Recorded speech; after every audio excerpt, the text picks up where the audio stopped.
leo tumetembelea kivutio muhimu sana kilichokuwa hapa katika mji huu wa Tabora.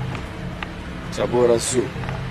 Kivutio ambacho kipo katikati kabisa ya mji, kinafikika kwa urahisi, na kituo ambacho kina sheheni wanyama kadhaa ambao wako hapa. Wako wanyama ambao ni hatari, wako kwenye cage, nafasi ambayo unaweza kuipata ya kuwaona vizuri kabisa, na wako wanyama ambao wanaweza kutembea na unapishana nao na unaweza kuwalisha, unaweza kuwashika, unaweza kupiga nao picha.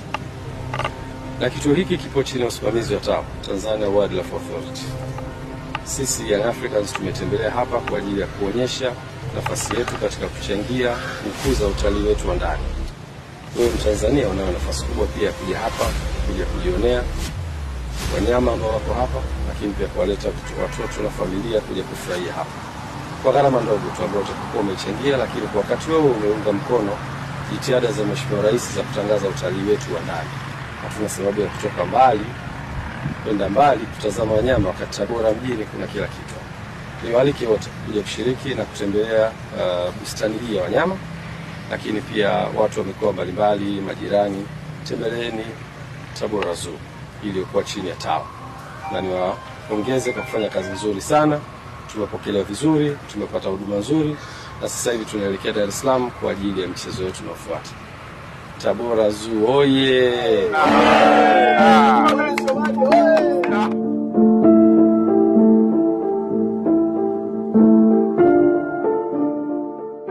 Leo tumepokea wageni ambao ni timu ya Yanga ambayo imeweza kututembelea kwa ajili ya kuja kuona vivutio tulivyonavyo hapa, ambapo wamefanikiwa kuja kuona wanyama ambao wapo katika bustani ya wanyamapori ya Tabora, wakiwemo chui, simba, tausi, tembo, pundamilia na jamii nyingine ya wanyama walioko hapo, ikiwemo duma na wanyama wanaokula nyasi.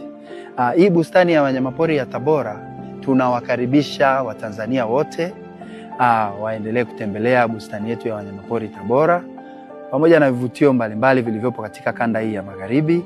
Tunawakaribisha sana kwa ajili ya kujionea rasilimali za wanyamapori zilizopo na kuthamini na kushirikiana na serikali katika kuhakikisha kwamba tunahifadhi na kutunza rasilimali tulizonazo wanyamapori na mazingira.